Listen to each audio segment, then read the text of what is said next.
Good morning to all of you. आप सभी प्यारे स्टूडेंट का मैं Satyendra sir Bankons technical academy official YouTube channel पर स्वागत करता हूं। आशा करता हूं कि आप फिट होंगे, फाइन होंगे और आपकी प्रिपरेशंस अच्छी चल रही होगी। इस समय आज जो ये वीडियो मैं आपके सामने ला रहा हूं और ये वीडियो जो आपको मैं प्रोवाइड कर रहा हूं, ये लास्ट ईयर अगर मैं बात करूं तो 2019 के पेपर का वीडियो है। आप इस क्रम को पीछे पढ़ते आ रहे हैं। तो आज हम लोग डिस्कस करेंगे 24 मार्च 2019 शिफ्ट 1 डे 5 के नाम से वीडियो होगा। क्वेश्चन 1 से क्वेश्चन 25 देखिए लिखा गया यहाँ पर। और मैं कहना चाहूँगा कि जो भी प्यारे स्टूडेंट मेरे आज चैनल पर पहली बार आए हुए हैं वो सबसे पहले चैनल को सब्सक्राइब कर लेंगे, जिससे उनको वीडियो मिलता रहे। और ध्यान रखिएगा, अगर आप इस वीडियो को पहली बार देख रहे हैं तो मैं कहूँगा कि पहले प्रीवियस वीडियो ज़रूर देख लीजिए, जो आपको प्लेलिस्ट में हमारे चैनल पे मिल जाएगा, जहां लिखा होगा 2019 लास्ट ईयर TG2 पेपर। तो चलिए हम लोग सॉल्व करते हैं आज के इस वीडियो को, जिसमें डे 5 होगा। 24 मार्च शिफ्ट 1 डे 5 क्वेश्चन 1 से क्वेश्चन 25 तक। तो चलिए बिना देर किए हम लोग आगे बढ़ेंगे और क्वेश्चन नंबर 1 देखेंगे। क्वेश्चन नंबर 1 क्या कह रहा है, ध्यान देना। निम्नलिखित में कौन सा प्रस्तुतिकरण सॉफ्टवेयर नहीं, देखो प्रस्तुतिकरण सॉफ्टवेयर नहीं है, इसका मतलब जो प्रेजेंटेशन का काम ना करता हो, जैसे पावर पॉइंट होता है ना, तो पावर पॉइंट के जैसा ना हो। तो हमें पता होना चाहिए। देखो इस स्लाइड लिख दिया तो बी वाला तो सही है।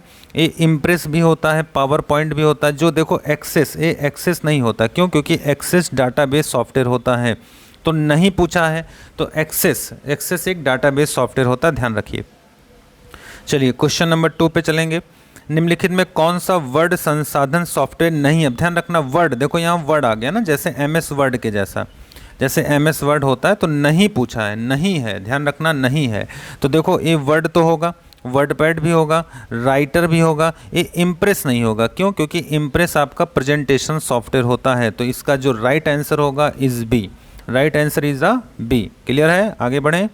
चलो नेक्स्ट क्वेश्चन नंबर 3 देखो। निम्नलिखित में कौन सा कथन गलत है? ध्यान रखना, पहला मैं स्टेटमेंट पढ़ रहा हूँ। मुख्य मेमोरी की तुलना में गौड़ मेमोरी में सीमित भंडारण क्षमता होती है। अब ध्यान से सुनना मेरी बात को। देखो गौड़ मेमोरी का मतलब यहाँ क्या है? सेकेंडरी का मतलब जो परमानेंट मेमोरी है।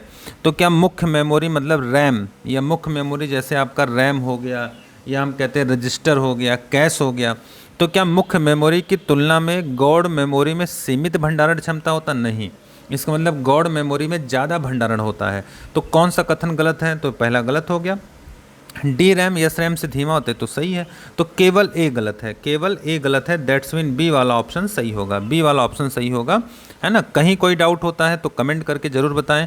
और आपको वीडियो कैसे लगी आप एक बार ज़रूर कमेंट करें, और क्या पढ़ना चाहते हैं, इसमें क्या इम्प्रूवमेंट किया जाए, इसे भी थोड़ा सा हमें बताइए। और ध्यान रखिएगा कि वीडियो को ज़्यादा शेयर करिए। क्यों? क्योंकि देखो हम लोग आपके लिए इतनी मेहनत करते हैं, तो बस आपसे एक ही चीज़ तो कहते हैं कि शेयर करिए, लोगों तक हमारे चैनल को पहुँचाइए। क्वेश्चन नंबर 4, दुनिया का सबसे पहला वेब ब्राउज़र का नाम बताइए। तो दुनिया का सबसे पहला वेब ब्राउज़र www था, ये आपको पता होना चाहिए। 1990 में बनाया गया था, टिम बर्नर्स-ली के द्वारा बनाया गया था। तो देखो कहीं मिल रहा है www world wide web Tim Berners-Lee के द्वारा बनाया गया। बी वाला ऑप्शन सही है, ध्यान रखना बी वाला ऑप्शन सही है। क्वेश्चन नंबर 5 देखो।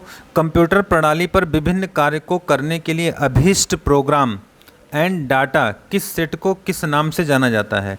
तो ध्यान रखिए सॉफ्टवेयर, है ना, इसे हम लोग सॉफ्टवेयर कहते हैं। तो जब आप कार्य करते हो तो कार्य सॉफ्टवेयर से होगा। तो ये जो प्रोग्राम डाटा का जो सेट है इसी को हम सॉफ्टवेयर कहते हैं। सॉफ्टवेयर का मतलब सी वाला ऑप्शन सही होगा। चलिए आगे बढ़ेंगे, नेक्स्ट क्वेश्चन देखते चलो। निम्नलिखित में किसे माइक्रोसॉफ्ट वर्ड दस्तावेज खोलने के लिए प्रयोग नहीं किया जा सकता? मतलब दस्तावेज अगर हम खोलना चाहते हैं तो किससे नहीं खोल सकते? फाइल आइकन पर दोहरा क्लिक करके ये तो खुल जाएगा। फाइल है ना, आइकन चयन करके और एंटर कुंजी, ये भी तो खुल जाएगा। फाइल आइकन पर दाएं क्लिक करके और ओपन को चयन करके ये भी खुल जाएगा। केवल फाइल आइकन पर क्लिक करके, तो केवल का मतलब सिंगल क्लिक पर नहीं होगा, डबल क्लिक होगा, तो नहीं कर सकते हैं। डी वाला ऑप्शन इज अ राइट। आगे बढ़ते हैं, नेक्स्ट क्वेश्चन देखेंगे। 7 नंबर देखो। Is program that is running, है ना, देखो कोई प्रोग्राम, अगर ये स्पेलिंग गलत है, प्रोग्राम होगा, ध्यान रखना। प्रोग्राम अगर रन कर रहा है, कोई प्रोग्राम अगर रन कर रहा है तो वह एक्टिव होगा, और जब वह एक्टिव होगा तो उसे हम लोग प्रोसेस बोलते हैं। बोलो क्या बोलते हैं? प्रोसेस। तो यहाँ पे जब भी कोई प्रोग्राम रन करेगा वो प्रोसेस कहलाएगा। ए वाला ऑप्शन आपका सही होगा। चलिए क्वेश्चन नंबर 8 देखिए, निम्नलिखित में कौन सा कथन गलत है, गलत बताना है। माइक्रोसॉफ्ट वर्ड में फॉन्ट संवाद बॉक्स खोलने के लिए कीबोर्ड शॉर्टकट की Ctrl+D, ये तो सही है। माइक्रोसॉफ्ट वर्ड दस्तावेज में पैराग्राफ को मध्य, मध्य का मतलब सेंटर, अगर सेंटर अलाइनमेंट लाते हैं, है ना, अलाइनमेंट, सेंटर अलाइनमेंट लाते हैं तो क्या Ctrl+E होगा, ये भी सही है, इसका मतलब दोनों सही है। तो गलत पूछा है तो ना तो ए ना तो बी, दैट्स मीन डी वाला ऑप्शन सही होगा, ना तो ए गलत है ना तो बी गलत है। चलिए आगे बढ़ेंगे। क्वेश्चन नंबर 9 देखो, माइक्रोसॉफ्ट एक्सेल 2016 आपके फाइल के साथ डिफ़ॉल्ट रूप से कौन सा एक्सटेंशन लगाता है। तो अगर 16 होगा तो यक्स लग जाएगा, तो .doc यक्स। अच्छा एक्सेल की बात कर रहा है, एक्सेल, तो एक्सेल में एक्सेलेस होता है, इसमें यक्स लग जाएगा। तो एक्सेलेस यक्स कहाँ लिखा है, बी वाला, यहाँ बी आंसर सही होगा। ये वर्ड का होता है, वो एक्सेल का होता है। चलिए आगे बढ़ेंगे। क्वेश्चन नंबर 10, निम्नलिखित में कौन सा कथन सही है, ध्यान रखना, ये अच्छा प्रश्न है, इसको थोड़ा सा आप फोकस करिएगा। लिनक्स एक ओएस होता है, तो ध्यान रखना लिनक्स कैसा ओएस होता है, सर्वर ओएस होता है। इसमें कैपिटल स्मॉल का ध्यान रखते हैं, अगर वहाँ फाइल .txt और फाइल .txt अगर एक स्मॉल में है एक कैपिटल में है तो दोनों का मान वो अलग अलग मान के चलता है। जैसे आपने देखा होगा पासवर्ड हम बनाते हैं, अगर स्मॉल बनाते हैं कैपिटल बनाते हैं, दोनों अलग अलग होता है। पर अगर विंडोज़ की हम बात कर लें, क्योंकि विंडोज़ में ये दोनों सेम माना जाता है, तो ये आपका देखो ए आपका सही है, बी आपका गलत है। ए आपका सही है, बी आपका गलत है, तो कौन सा कथन सही है, सही पूछा था तो केवल ए सही है ना। आगे बढ़, सॉरी, हाँ नहीं रुको एक मिनट, देखो दोनों को अलग अलग माना जाएगा, ए भी सही है, दोनों फाइल एक मान नाम ए भी सही है, इसका मतलब दोनों सही है, बी वाला ऑप्शन, क्योंकि बी सही है, दोनों में कथन दोनों सही है ना, बी वाला सही होगा। चलिए आगे बढ़ते हैं। माइक्रोसॉफ्ट वर्ड 2016 में, है ना, समूह में सुपरस्क्रिप्ट सबस्क्रिप्ट विकल्प मिलते हैं, तो ये हमेशा होम में मिलते हैं, है ना, और किस में मिलते हैं, फॉन्ट टैब में। बोलो कहाँ मिलेंगे, फॉन्ट, है ना, तो ये ध्यान रखिएगा, ये मिलेगा ए वाला ऑप्शन सही होगा, फॉन्ट में और होम के अंदर। चलिए 12 नंबर देखो, हम एक ईमेल बहुत से लोगों को एक साथ भेज सकते हैं और उनके ईमेल पते को किससे अलग करते हैं, कॉमा से। किससे अलग करते हैं, कॉमा से। कॉमा का मतलब अल्प विराम, ए वाला सही होगा, कॉमा। चलिए नए लाइन से लिखें, नया क्वेश्चन देखेंगे। क्वेश्चन नंबर 13, निम्नलिखित में कौन सा कथन गलत है, ध्यान रखना, गलत पूछा गया। आपको ईमेल पढ़ना या भेजना समाप्त करने के बाद लॉग आउट या साइन आउट पर क्लिक करना चाहिए। तो ईमेल पढ़ना या भेजना समाप्त करने के बाद गलत कह रहा है, तो ये तो गलत है नहीं, बिल्कुल सही कह रहा। अगर आप पढ़ लिए तो लॉग आउट करो। ईमेल के संबंध में BCC अक्षर ब्लैक कार्बन कॉपी होता है, तो ये तो सही है। तो गलत कौन सा है ना, गलत कौन सा है। तो क्या ईमेल पढ़ना या भेजना समाप्त करने के बाद लॉग आउट या साइन आउट पर क्लिक करना चाहिए, ऐसा तो नहीं है। तो गलत कौन है, केवल ए गलत हमें लग रहा है ना, इसका आंसर केवल ए होगा। मतलब आपकी इच्छा, चाहे करो चाहे ना करो, भाई लॉग आउट करो या ना करो, पर है ना, क्या BCC का full form black carbon copy है तो सही है, तो इसको हम गलत बोल नहीं सकते। तो डी वाला है ना, डी वाला ऑप्शन, केवल ए गलत है। चलिए थोड़ा सा इसमें देखो सही गलत में ध्यान रखना है, बहुत कन्फ्यूजन होता है। निम्नलिखित में कौन सा नेटवर्क टोपोलॉजी एक केंद्रीय हब का मतलब देखो ऐसे, सॉरी, अगर हम केंद्रीय हब की बात करें तो हब एक डिवाइस होता है, देखो ये हब डिवाइस होता है और इस हब से आपके है ना यहाँ कंप्यूटर जुड़ते हैं। तो पूछा जा रहा, जरा बताओ कौन सा नेटवर्क टोपोलॉजी है जो केंद्रीय हब होता है जिसमें शेष कंप्यूटर सीधे जुड़े होते हैं, तो इसे हम लोग स्टार बोलते हैं। बोलो क्या बोलते हैं, स्टार, ए वाला ऑप्शन सही होगा। चलिए 15 नंबर का क्वेश्चन देखो, दी गई संख्या के लिए 14 निम्न में से कौन सी अंक प्रणाली अपने प्रस्तुतिकरण के लिए अंकों की सबसे कम संख्या प्रयोग करता है। तो 14 कैसे लिखोगे, 14 हमने पढ़ा होगा। अगर हम हेक्साडेसिमल की बात कर लें तो हेक्साडेसिमल में आपने पढ़ा होगा कि सर 0 से 9 होता है और 9 के बाद 10 को ए लिखते हैं, 11 को बी लिखते हैं, 12 को सी लिखते हैं, 13 को डी लिखते हैं और 14 का मतलब ई लिखते हैं। तो ई इसका मतलब हेक्साडेसिमल होगा, जो देखो 14 को बहुत छोटे प्रेजेंटेशन में लिख दे रहा है ना। आगे बढ़ना चाहिए। चलिए नेक्स्ट क्वेश्चन हम देखेंगे 16 नंबर, यह बताइए कि निम्न कथन सही है या गलत। अब की बार सही गलत बताना है, ध्यान रखना। गूगल एक वेब सर्च इंजन है, यहाँ तक तो सही है, पर ये माइक्रोसॉफ्ट कंपनी है तो ये तो गलत हो गया। बिंग एक वेब सर्च इंजन, ये भी सही है, जिसका मालिक गूगल, ये भी गलत हो गया। इसका मतलब दोनों गलत हैं। सी वाला ऑप्शन देखो, ए भी गलत, बी भी गलत, ये उल्टा बता दिया। गूगल कंपनी का है और बिंग जो है वो माइक्रोसॉफ्ट का है ना। आगे बढ़ते हैं। 17 नंबर देखो, अगर आप एक माइक्रोसॉफ्ट पावर पॉइंट स्लाइड का चयन करके स्लाइड छुपाए विकल्प चयन करें तो क्या होगा। जब छुपा लोगे तो जाहिर सी बात है प्रस्तुतिकरण में वह स्लाइड नहीं दिखेगी, स्लाइड उस समय प्रकट नहीं होगी जब आप प्रस्तुतिकरण दे रहे होंगे। इसका मतलब ये ही आपकी सही है ना, प्रस्तुतिकरण के समय वो दिखता नहीं है। चलिए आगे बढ़ेंगे। निम्नलिखित में कौन सा कथन गलत है, गलत बताना। देखो CDR एक पुनः लेखन डिस्क है। आर का मतलब देखो रीड होता है, तो पुनः लेखन डिस्क है तो गलत हो गया। जो पहले से रिकॉर्ड किए डाटा को मिटाने और नए डाटा को उस पर लिखने की अनुमति देता है तो ये तो गलत है।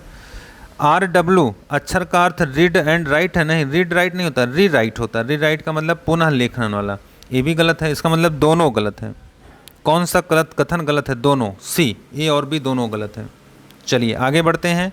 19 नंबर देखो, प्राप्तकर्ता के छोर पर जो इनक्रिप्टेड डाटा क्या होना चाहिए। तो देखो अगर कोई डाटा इनक्रिप्ट कर दोगे तो प्राप्तकर्ता के छोर पर, मतलब यहाँ से आपको रिसीव करानी है और यहाँ पे आपने सेंड किया है तो यहाँ पे आपको डिक्रिप्ट करना होगा, इनक्रिप्ट को डिक्रिप्ट करना होगा, है ना, तभी वो समझ पाएगा रिसीवर। तो इसका आंसर डी सही होगा।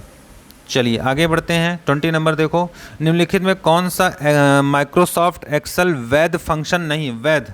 तो ध्यान रखना यहाँ पे देखो ये मिनट होता है, मैक्सा भी होता है, मीना भी होता है, पर ये मिनिमम पूरा नहीं लिखा जाता, बस इसको मिन लिखा जाता, मिन इतना। तो ये वैध नहीं है, सी वैध नहीं, इसको बस मिन लिखते हैं। चलिए थोड़ा सा आपको नॉलेज होना चाहिए। इंटरनेट को पैकेट स्विच नेटवर्क भी कहा जाता है, क्योंकि इंटरनेट को पैकेट स्विच क्यों कहते हैं, क्योंकि TCP/IP प्रोटोकॉल से चलता है। इसका पूरा नाम transmission control protocol IP internet protocol, that's mean B वाला ऑप्शन सही होगा। इसको मत देखना, ये 2, 3 ये गलत है ना, बस इतना देखना। चलिए आगे बढ़ते हैं। 22 नंबर देखो, निम्नलिखित माइक्रोसॉफ्ट एक्सेल में फंक्शन का आउटपुट क्या होगा। तो देखो ये मैक्स लिखा गया, ऐसे लिखा गया ना, देखो इक्वल फार्मूला है मैक्स, यहाँ लिखा गया 1,8 ग्रेटर देन 12,10।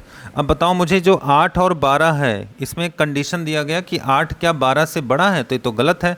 तो गलत है तो ये फॉल्स हो गया। जब फॉल्स हो गया तो इसके स्थान पे 0 हो गया। अभी हो गया 1, 0, 10, तो कौन बड़ा है, इसका आंसर 10 आ जाएगा। कौन बड़ा है इसमें, 10। इसका मतलब B is the right answer. एक बार इसको देख लीजिएगा। आगे बढ़ते हैं। क्वेश्चन नंबर 23 देखो, निम्नलिखित माइक्रोसॉफ्ट एक्सेल फंक्शन का मान क्या होगा। इसका मतलब ये पावर फंक्शन है। पावर क्या करता है, ये पिछला वैल्यू 2 की पावर बन जाएगा, है ना, पहले संख्या का जो दूसरी संख्या होगी पावर बन जाएगा। इसे 2 की पावर 10 लिखेंगे, 1024 आ जाएगा। कितना आ जाएगा, 1024। इसका आंसर हो जाएगा 1024, 1024 है ना, ए वाला ऑप्शन सही होगा। इसी को हम लोग पावर फंक्शन बोलते हैं, घात निकालना। 24 देखो, दिए गए माइक्रोसॉफ्ट एक्सेल फंक्शन को वर्कशीट के सेल में प्रविष्ट किया जाए, मतलब अप्लाई किया जाए, तो कौन सा है ना ऑप्शन हमें मिलेगा, क्या रिजल्ट मिलेगा। तो मिन कह रहा है, तो देखो मिन में पहले कंडीशन देख लो, कंडीशन दिया है ना, यहाँ लिखा गया मिन, देखो 3, 12 ग्रेटर देन 5,4। अब देखो एक कंडीशन जरा मिलाओ, क्या आपका 12 5 से बड़ा होता है तो ट्रू हो गया, जब ट्रू होगा तो 0, 1 होगा, ट्रू को 1 कहते हैं। अब 3, 1, 4 में छोटा कौन है, 1, इसका आंसर 1 हो जाएगा, डी वाला आंसर हो जाएगा। क्लियर है। चलिए आगे बढ़ते हैं। 25 नंबर देखो, निम्नलिखित में डाटा प्रस्तुतिकरण की कौन सी तकनीकी कम से कम वर्णों की संख्या को विशेष रूप से प्रस्तुत करता है। तो ध्यान रखना ये आपका BCD होता है, ये हमेशा 6 बिट पे है ना रिप्रेजेंट करता है, 6 बिट। तो ध्यान रखिए कम से कम बोला इसलिए BCD होगा। तो चलिए आज क्या इस सेशन को यहीं पे समाप्त करते हैं। तो 24 मार्च का शिफ्ट 1 का डे 1 है ना, हमने आज डिस्कस किया है, और कल हम लोग डिस्कस करेंगे 24 मार्च का शिफ्ट 1 का डे 2। इसका मतलब इसके आगे के क्वेश्चन को हम डिस्कस करेंगे, जो 6 नंबर के लेक्चर के नाम से आपके प्लेलिस्ट में मिल जाएगा। आप कमेंट करके एक बार ज़रूर बताइएगा कि आपको वीडियो कैसे लगा, आपकी नॉलेज कहाँ तक इम्प्रूव होती है, मेरे पढ़ाने से आपको कितना बेनिफिट होता है, और इसी तरीके से आप अपने प्यार को बनाए रखना है और मैक्सिमम लोगों के बीच में इस चीज़ को शेयर करते रहिए, थोड़ा सा हमारा भी एडवर्टीजमेंट होता रहेगा। तो थैंक यू फॉर वॉचिंग।